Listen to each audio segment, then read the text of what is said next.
Hello everyone, this is Mr. Kaviani, and in this video we're going to apply Newton's second law using our knowledge of the normal force, weight, and mass in the vertical direction. By the end of this video, you should be able to apply Newton's second law and your understanding of these three concepts to solve problems involving net force and vertical acceleration. So now that we're more familiar with mass, weight, and the normal force, let's go back to this original question about what scales actually measure. We're going to model the forces acting on both the person and the scale for three different scenarios: when the elevator is stationary or moving at a constant velocity, either one, when the elevator is accelerating downwards, and when the elevator is accelerating upwards, or in other words, when it comes to a stop as it's traveling down. I'm going to begin by drawing my interaction diagram between the Earth, the elevator, the scale, the person, and the cables that are pulling the elevator up or down the shaft. Take a moment, pause the video, and see if you can draw in the interactions on the diagram on the left yourself before proceeding. Alright, so I've gone ahead and showed the gravitational force between the Earth and each object, the normal force between the scale and the elevator, the normal force between the scale and the person, and the tensional force between the cables and the elevator cart itself. And what I'm going to do now is draw in a force diagram for the person and the scale in each of these three scenarios. Now, when the person and the elevator they're all moving together, are stationary, or they're traveling up and down the elevator shaft at a constant velocity, I know that I will not have a net force in the vertical direction.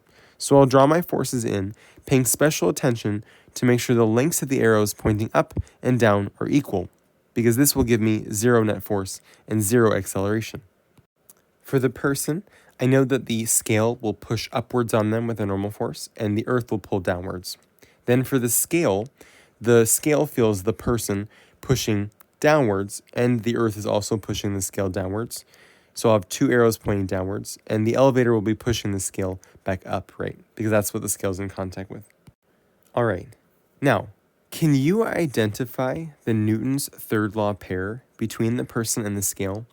Circle it on your diagram now. How did I know these were Newton's third law pairs? Well, the number one way to know is that the label for the force has just flipped, right? This force says scale on person. This force says person on scale.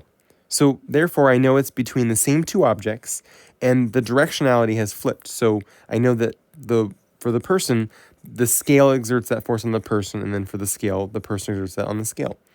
Then I also know that they're equal in magnitude, so I've circled them to show equality, and they're opposite in direction. One's pointing up, one's pointing down. And so the most important thing to realize here is that these forces are equal in magnitude.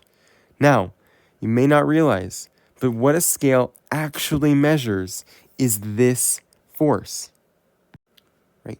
The scale has a mechanism inside that responds to the pressing or the downward force on the scale that is compressing it. That's this force. So although it reads off a mass, right? When you step on a scale, it reads, 100 pounds or whatever it is, or kilograms. So it's converting that force into a mass for you. So while it displays your apparent mass, what it's actually measuring is this force. Now, this is going to be incredibly important as we see the elevator begin to accelerate, so please keep this in mind. Now, let's take a look at how these force diagrams change when the elevator goes from rest to accelerating downwards, or in other words, when it begins to travel to a lower floor. When the elevator is accelerating downwards, I know I have to have a net force pointing downwards. I also know that the force of the Earth on the person cannot change, right? That is independent of what they're doing. And so I know that to have a net force, the normal force, or this force that the scale exerts on the person, has to change or modify in order to allow the person to accelerate downwards. So watch how the normal force changes when the objects are accelerating downwards. In this case, I've drawn the normal force, or the force that the scale exerts on the person, less, because then the force of the Earth on the person is stronger than the force of the scale on the person, and that allows the person to accelerate in that downwards direction. Even though the force of the earth on the person didn't change, the normal force did. It lessened to allow that person to accelerate. So watch what happens on my scales diagram then when I draw this the same way I did for the first one. So because the force that the scale exerts on the person is less, that therefore also means by Newton's third law that the force that the person exerts on the scale must also be less. And remember, this is what the scale is measuring. So what happens is the scale perceives you to have less weight than you really do, right? The force that you are exerting on the scale is less. And so it reads a smaller mass. And that's what you saw in the video. On the way down, when the elevator is accelerating downwards for a moment, the mass on the scale dips below whatever the stationary mass was. Then it restores itself once the elevator is not accelerating downwards, but just traveling at a constant velocity. So then, analogously, let's take a look at the last situation when the elevator is accelerating upwards. So we see here that, once again, none of the objects in this scenario are changing their mass. So their mass and their weight are not changing, right? Gravity is the same for every object in this scenario.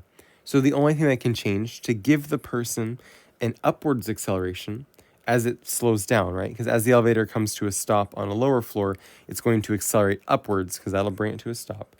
Then I know that the force of the scale on the person must increase. The normal force must get bigger to actually stop that person.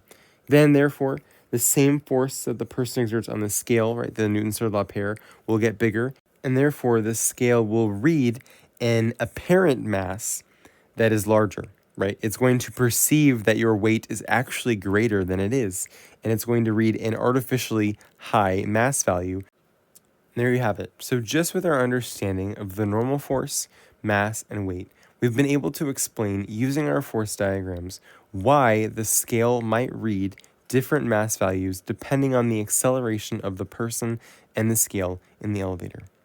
If you watch the next video, you'll see an example of how we can apply this to solve problems.